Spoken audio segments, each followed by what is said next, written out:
spektroskopi.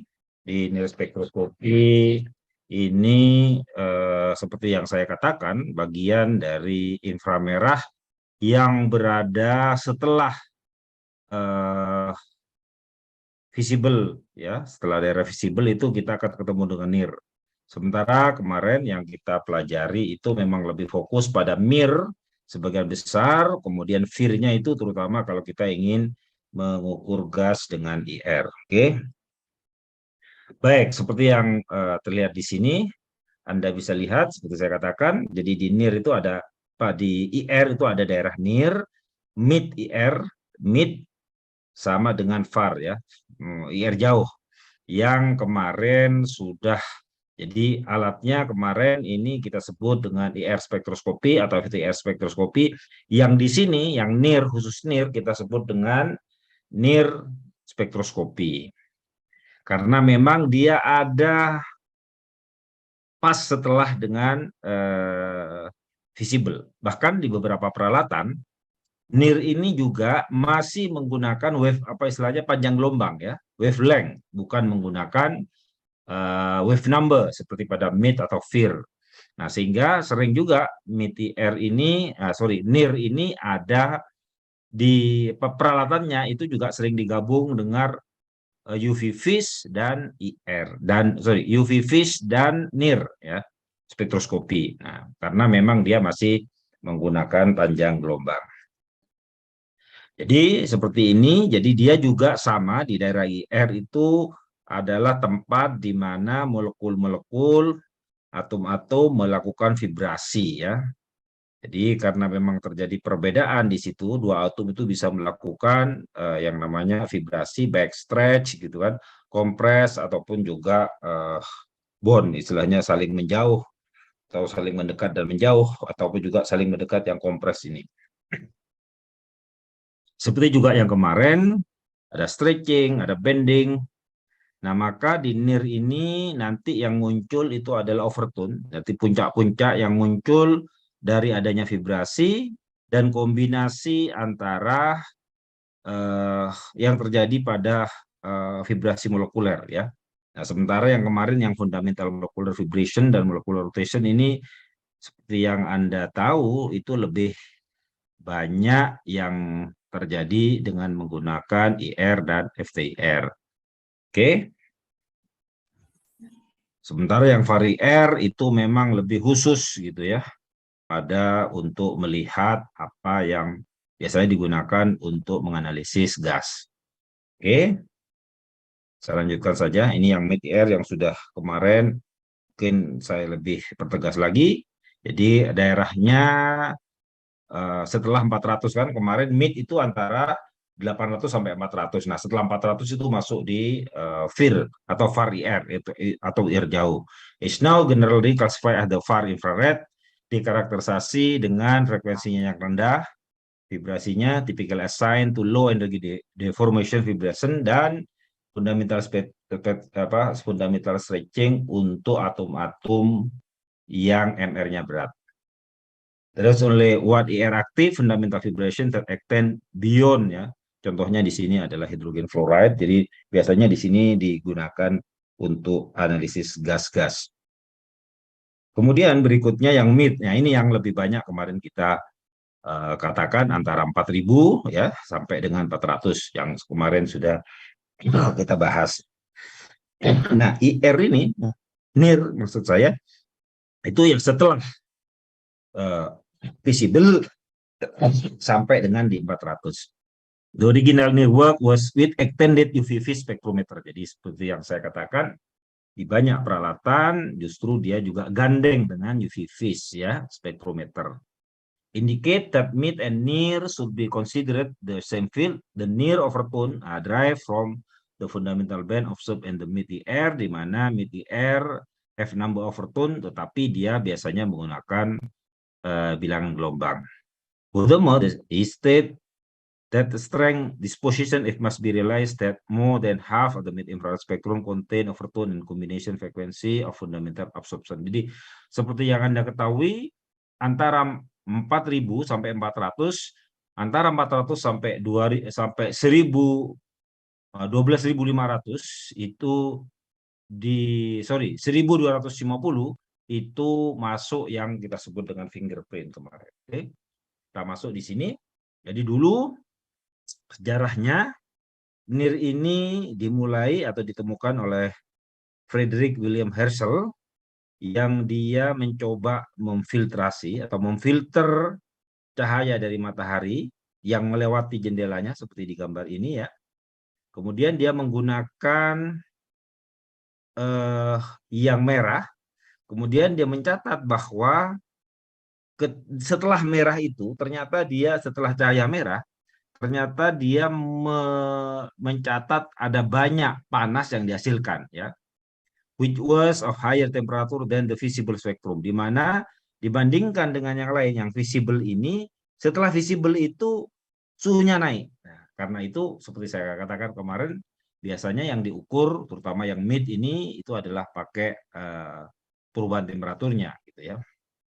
After the photo studying, he concluded there must be an invisible form of light beyond the visible spectrum. Lalu Herschel memutuskan bahwa ada panjang gelombang setelah visible, setelah panjang gelombang tampak itu karena terdeteksi adanya suhu yang lebih tinggi dibandingkan dengan visible. Tetapi tidak nampak gitu ya. Jadi yang kiri ini adalah MIR tadi. Jadi ketika kita menggunakan wave number, panjang gelombang gitu ya. Dan yang kanannya adalah wave number juga, tapi di daerah NIR. Jadi Anda bisa lihat di situ, kalau yang mid antara 4.000 sampai 400 seperti kemarin yang kita katakan, yang di sini di atasnya gitu ya, antara 12.000 sampai 4.000. Nah, Anda bisa lihat di situ polanya.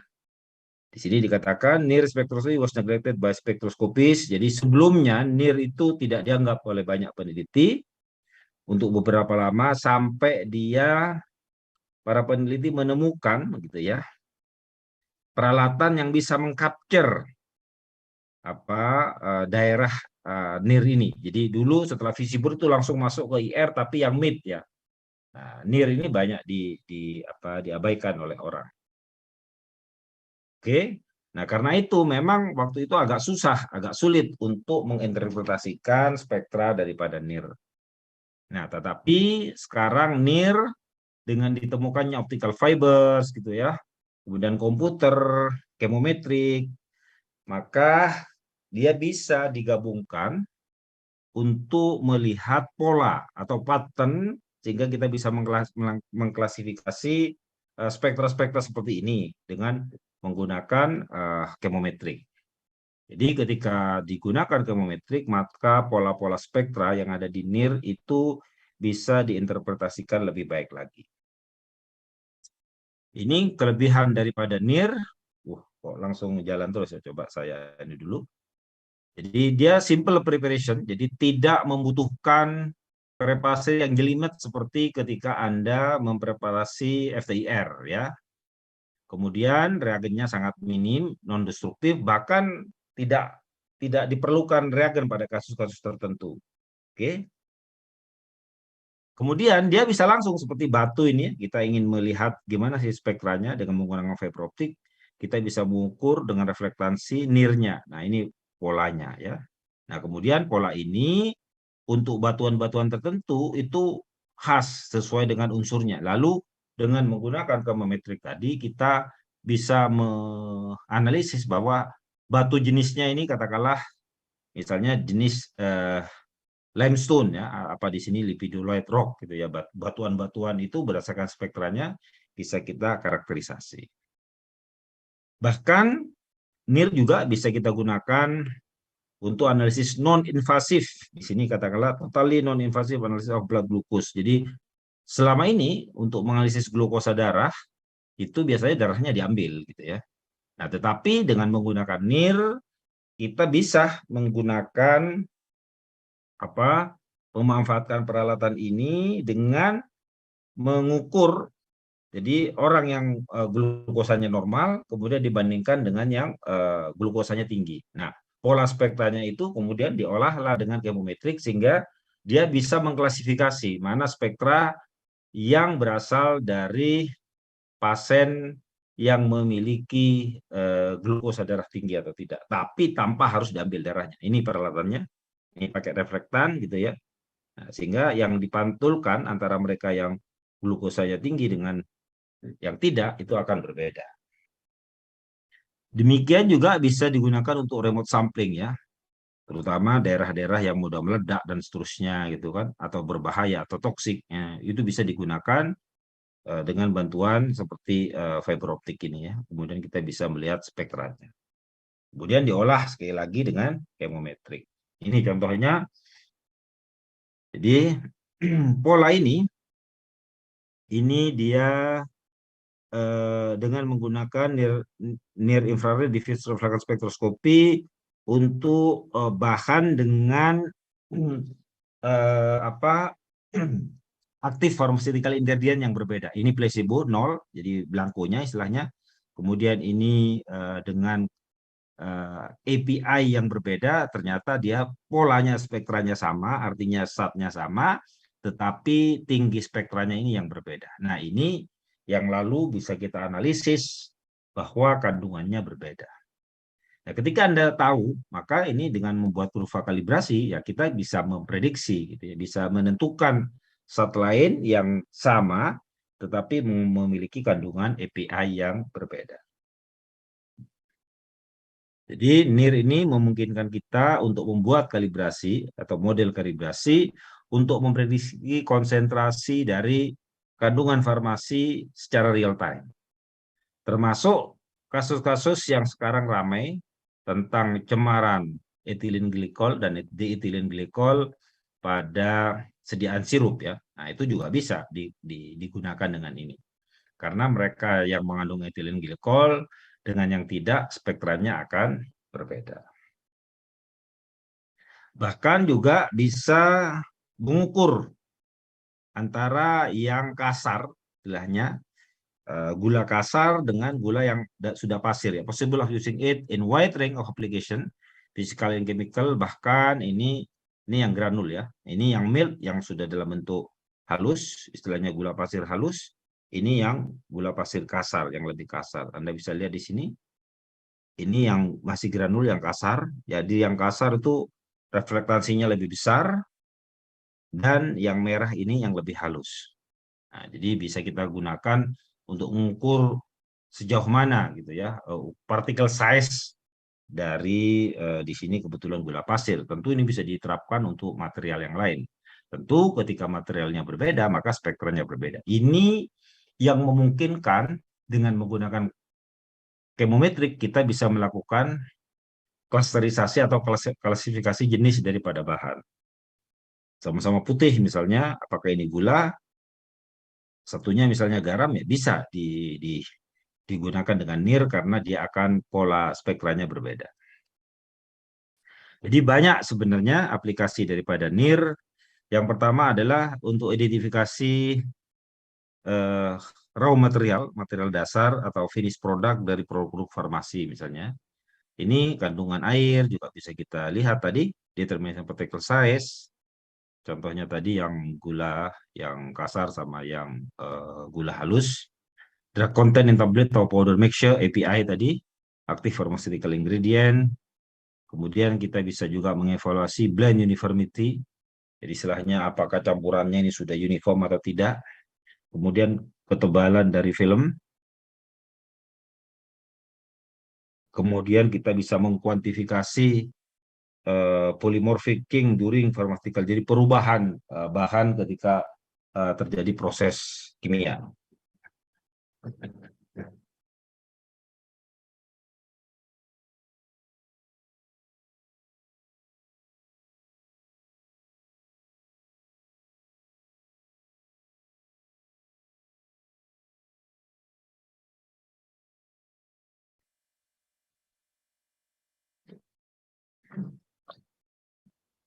Baik, kita lanjutkan lagi. Jadi ini beberapa aplikasi. Tentu aplikasinya untuk pengenalan pola itu kita biasanya menggunakan chemometry. Tapi kalau tadi untuk membuat model kalibrasi ya cukup dengan mengetahui mana panjang gelombang yang dipilih. Sementara kelemahannya di situ banyak overlapping ya, overlapping band atau spektra yang tumpang tindih sehingga kadang susah untuk diinterpretasi. Jadi kemudian perbedaan spektra sering susah diinterpretasi gitu ya. Dan dia tidak terlalu fungsional, tidak cocok untuk digunakan untuk trace level analysis. Misalnya analisis kandungan logam berat itu tidak terlalu cocok. Ini yang terjadi, jadi istilahnya besok Pak Ari akan menjelaskan tentang Raman gitu ya. Nah, yang di sini Anda bisa lihat gitu ya. Sumbernya sama di sini sebenarnya bisa menggunakan visible gitu kan, atau juga bisa menggunakan sumber NIR di sini. Anda bisa lihat yang NIR. Jadi setelah visible kita masuk di NIR antara 12.500 sampai 4.000. Dan sumbernya bisa menggunakan radiasi polikromatik dan globulus. Jadi yang berbeda itu sebenarnya vibrasi, level vibrasinya ya. Kalau mid ini mulai N0 sampai N3 gitu kan. Jadi sementara yang di sini dia hanya mulai N0 sampai di N2 gitu ya. Jadi perbedaan tingkat vibrasinya yang berbeda antara mid infrared dengan near karena memang perbedaan besaran frekuensi yang digunakan. Ini yang sebelah itu adalah near alkana, Anda bisa lihat. Kemudian yang di situ mir daripada alken. Istilahnya zat yang sama tetapi dilihat pada panjang gelombang yang berbeda. Oke. Nah, dari sini kita sebenarnya NIR dan MIR ini bisa saling melengkapi, terutama untuk melihat gugus fungsi dengan ini ya, dengan rantai yang berbeda gitu ya.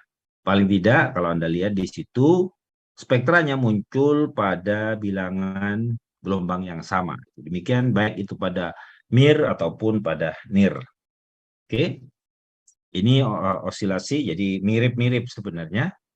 Oke, yang ini saya skip saja biar tidak terlalu. Nah, ini yang disebut dengan tadi fundamental overtone itu ya, yang terjadi di NIR itu ya. Jadi semuanya ada di ground state gitu, mulai dari V1, V2 sampai V3. Kalau yang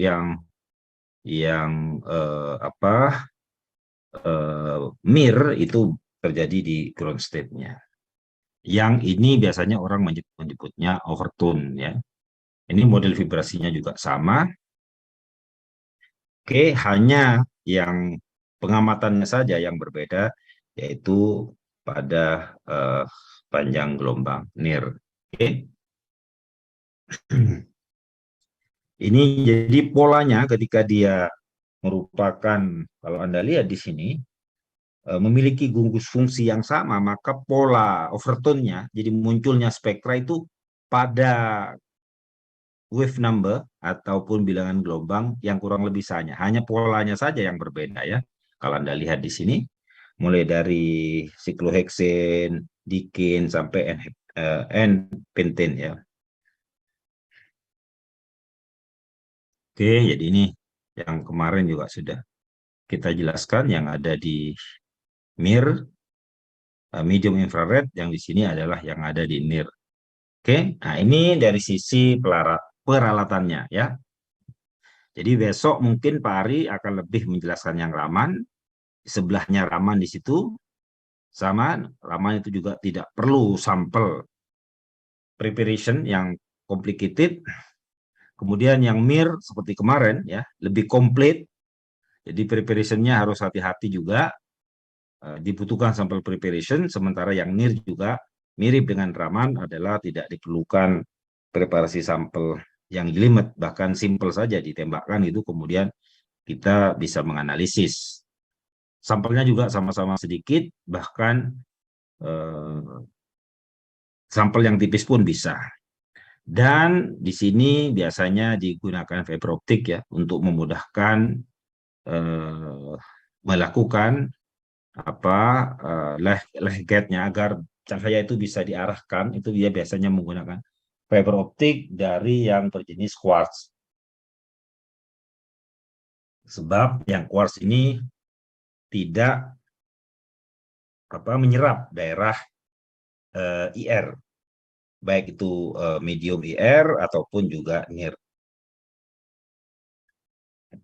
Nah, ini yang di near itu sama juga seperti yang kemarin di IR, atau juga ada yang reflektan, ada juga yang transmitan. Jadi kalau yang transmitan itu yang dilanjutkan, detektornya ada di setelah bahan, ini ada setelah bahan, tetapi yang reflektan detektornya ada di sejajar ya dengan sumber cahayanya.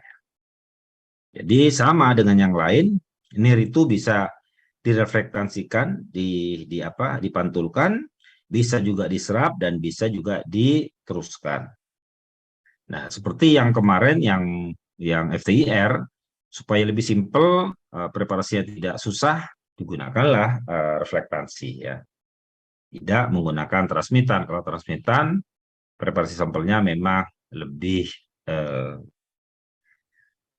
ribet sedikit ya istilahnya. Anda perlu preparasi sampel dengan menggunakan KBR, dibuat pelet dan seterusnya. Kalau ini tidak usah, bisa langsung ditembakkan. Ini contohnya yang menggunakan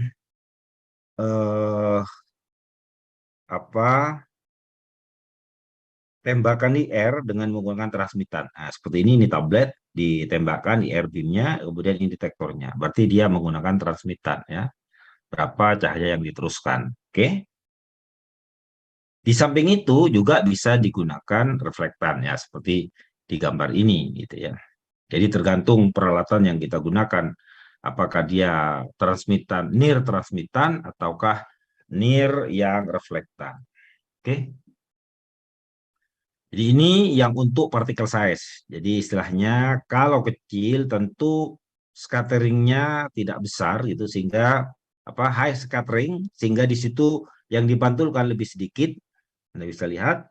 Kemudian yang besar ininya, partikelnya, dia akan menghasilkan low scattering. Jadi scatteringnya tidak terlalu banyak, sehingga spektranya yang lebih tinggi ya.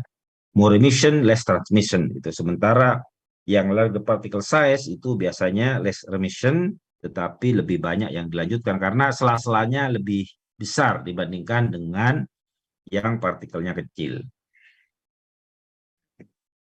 Baik, ini beberapa references untuk mengantarkan Anda.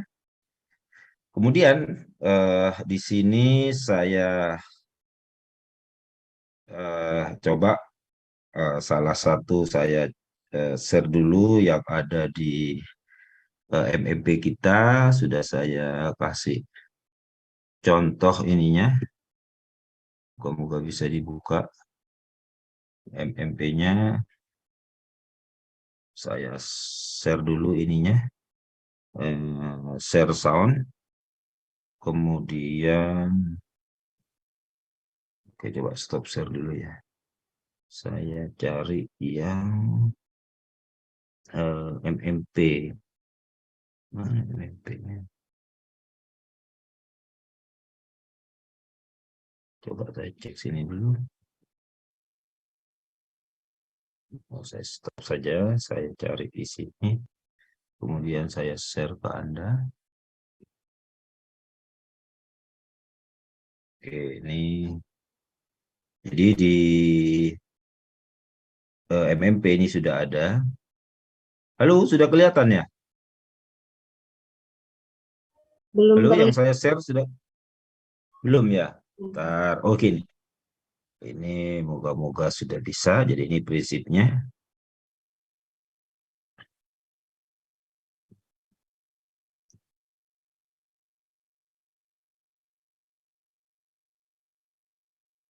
Sudah kelihatan ya? Sudah, Prof. Suaranya sudah terdengar juga? Sepertinya sudah. Suaranya sudah ya? Oke. it is. In this video, I will show you how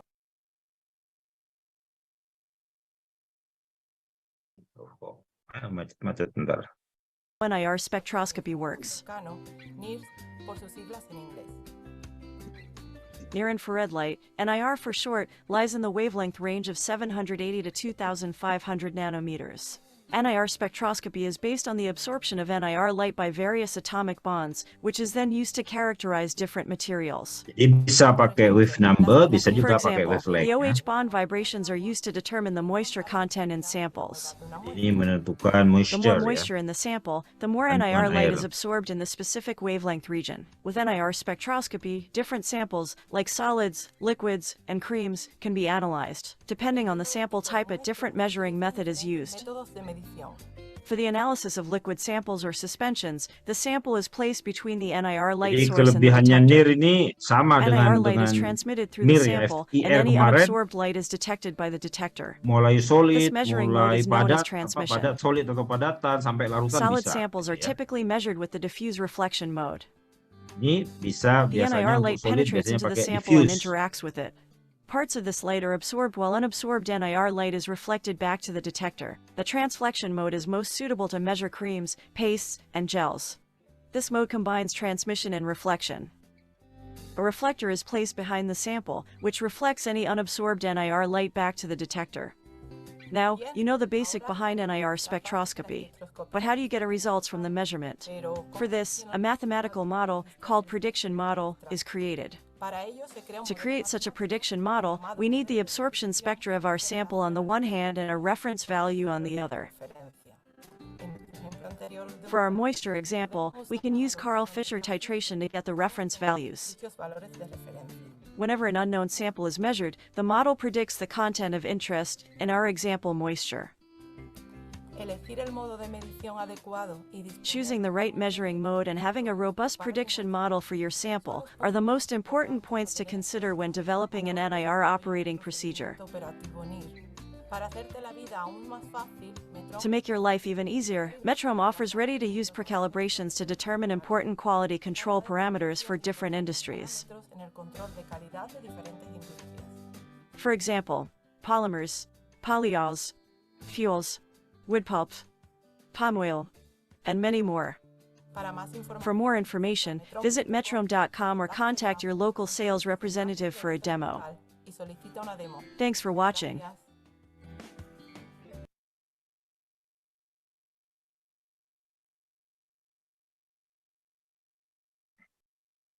Baik, mungkin itu beberapa, kemudian coba ya saya yang ini ada juga yang cukup bagus, yang mirip dengan yang saya jelaskan untuk lebih memudahkan Anda memahami. Setelah slide ini itu ada. Nah, ini yang yang Raman spektroskopi. Tapi nanti the first day that we signed up for Monday.com, our department was already able to connect our processes, our software, actually everything. Pengantar untuk nanti Pak Ari. My name is Jason Pierce, and I'm the president of StellarNet Spectrometers. And in this video, we're going to discuss some of the differences between Raman and near-infrared spectroscopy. Now, I'm not going to give you all the technical information of how Raman uses a laser beam to measure the scattered light from the vibrational modes of a sample, or how near-infrared measures the absorbance of those same vibrational modes, or how Raman requires a change in polarizability and near-infrared requires a change in dipole moment. If you want to know that, read our white paper, Fundamentals of Raman Spectroscopy. I'll put the link below. Rather, in this video, we're going to discuss the practical applications of both Raman and near-infrared, so you, the customer, can know which type of technology is right for your application. To start, Raman spectroscopy and near-infrared spectroscopy are complementary techniques. That means they both have their own advantages and disadvantages.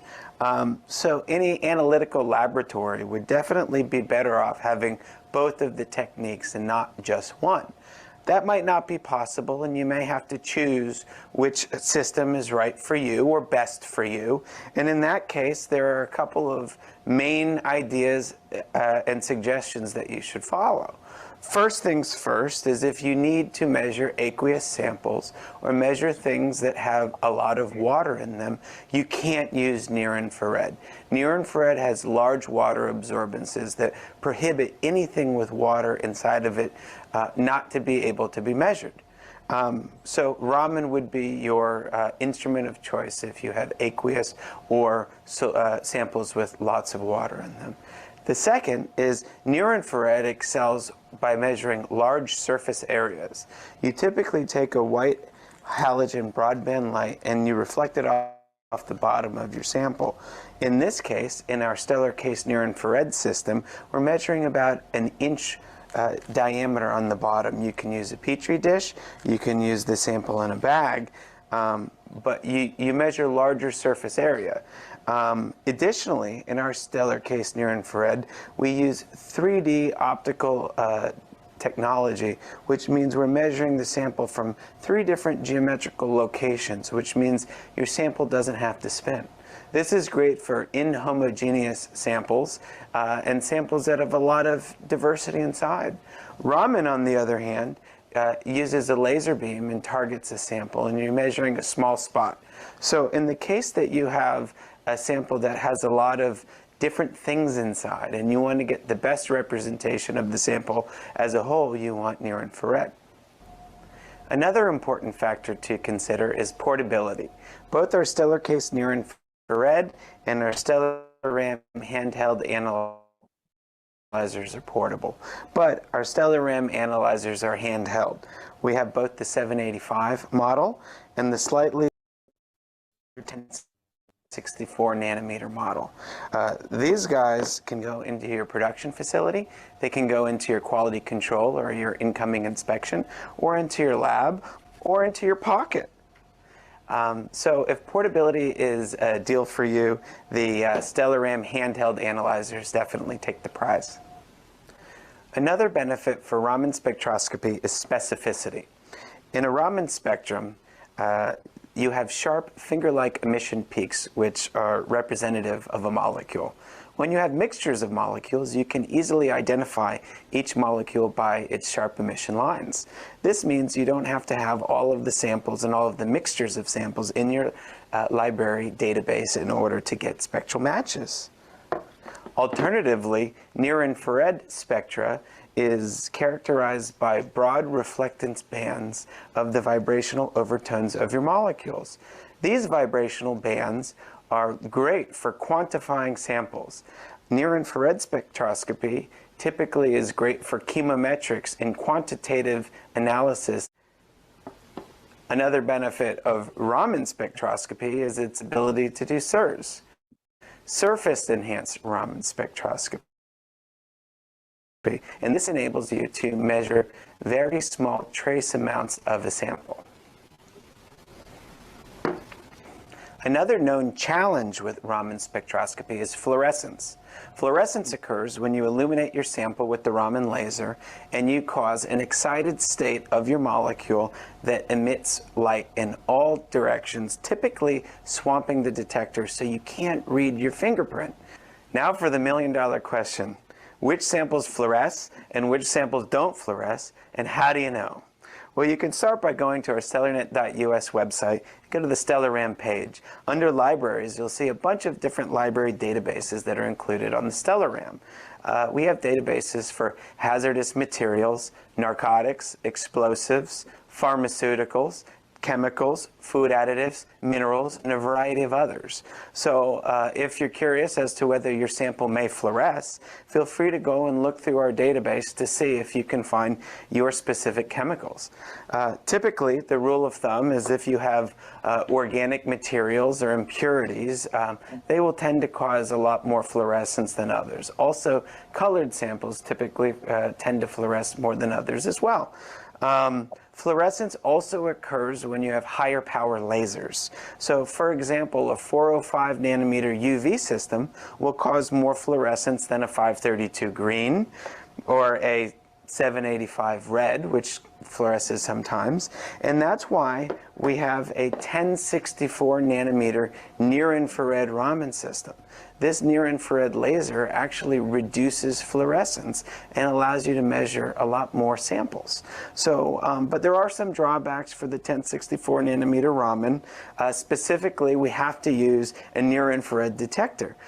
Those are more expensive and they require thermoelectric cooling, which requires a larger package, more power consumption, and also you have to wait longer because you're using a weaker laser.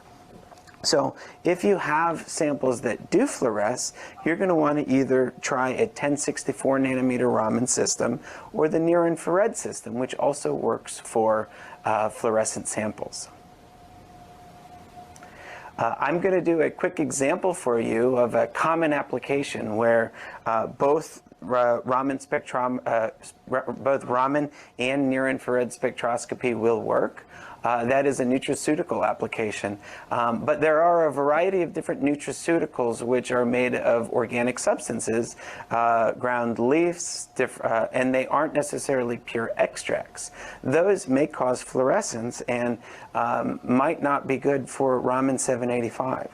So here's a quick demo of some nutraceuticals that work with the 785, and then also some that don't work with the 785. And we're going to show you that the near-infrared system and the 1064 Raman are going to work in both cases.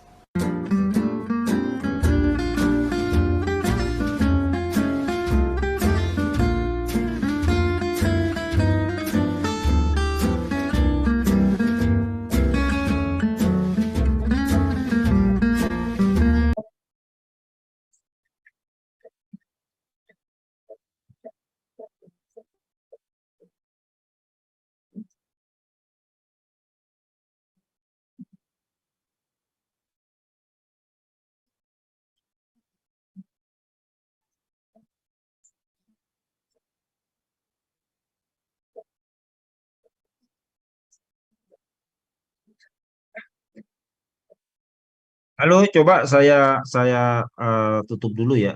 Tadi masih kelihatan Ramannya ya? Halo, videonya kelihatan nggak? Sudah tidak terlihat. Oke, coba saya ulangi dari sini ya. Yang ininya, yang aplikasinya ya. Yang ini kelihatan belum? Belum, Pak. Halo?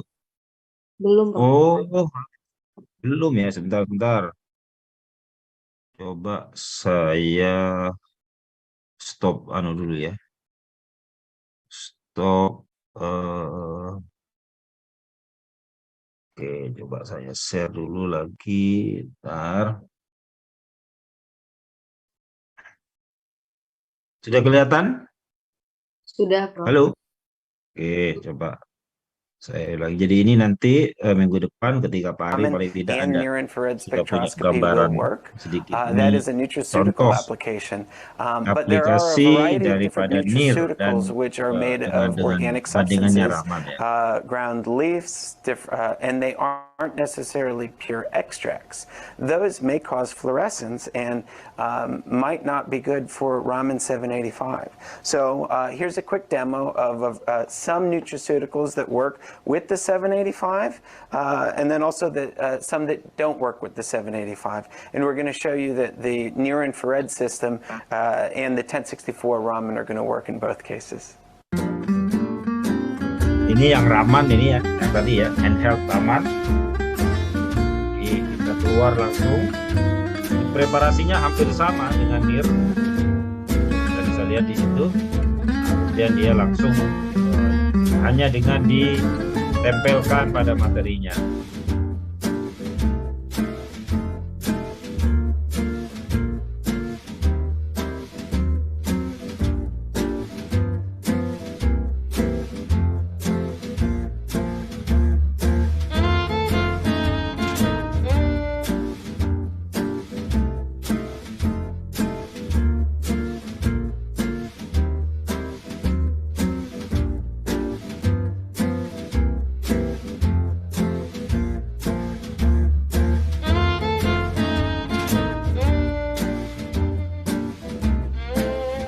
punya Rahman ini lumayan lah ya untuk bisa menganalisis pola spektra dari kejadian-kejadian herbal. Ini yang menggunakan NIR. Ini hampir sama juga. Di kita sudah ada, kita sudah punya NIR, nanti Anda bisa coba. Dan NIR ini seperti yang kita katakan, dia lebih akan powerful kalau digabung dengan chemistry. Spektranya.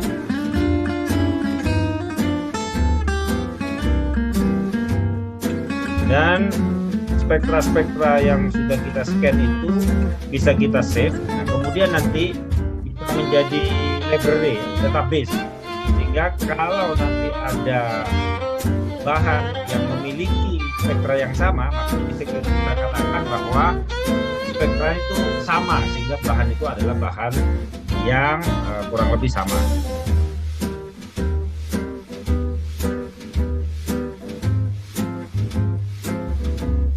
Termasuk seperti tadi ya, kalau sama misalnya untuk melihat sejauh mana ingredientnya, konsentrasinya, kita juga bisa menggunakan semacam model kalibrasi yang seperti saya tunjukkan di awal tadi ya.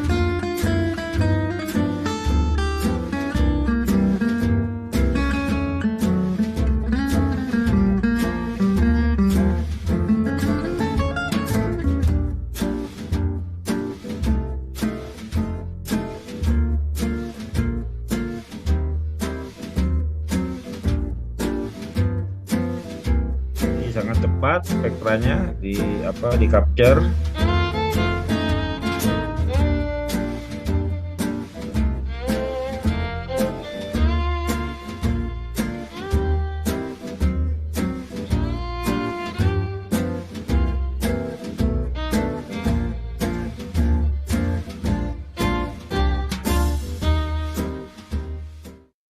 Baik, mungkin itu yang Hi, sorry. my name is Jason Pierce. Oke, mungkin itu saya stop dulu share-nya. Mungkin itu dulu yang bisa saya sampaikan untuk materi kita kali ini untuk NIR.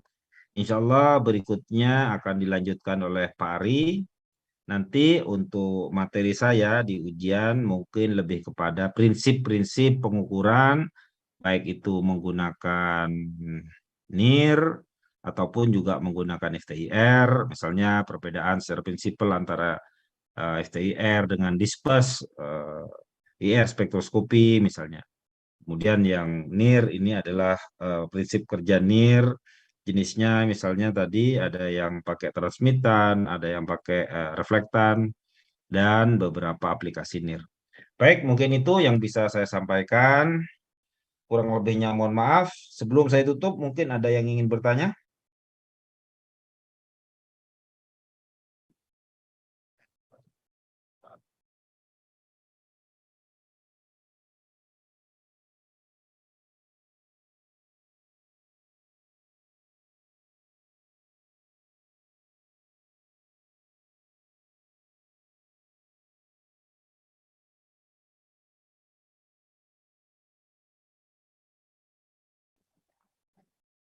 Oke, baik. Kalau memang tidak ada dari saya, kurang lebihnya mohon maaf. Saya Iri. Assalamualaikum warahmatullahi wabarakatuh. Waalaikumsalam. Waalaikumsalam. Terima kasih, Prof. Terima kasih, Bapak. Oke. Terima kasih, Prof.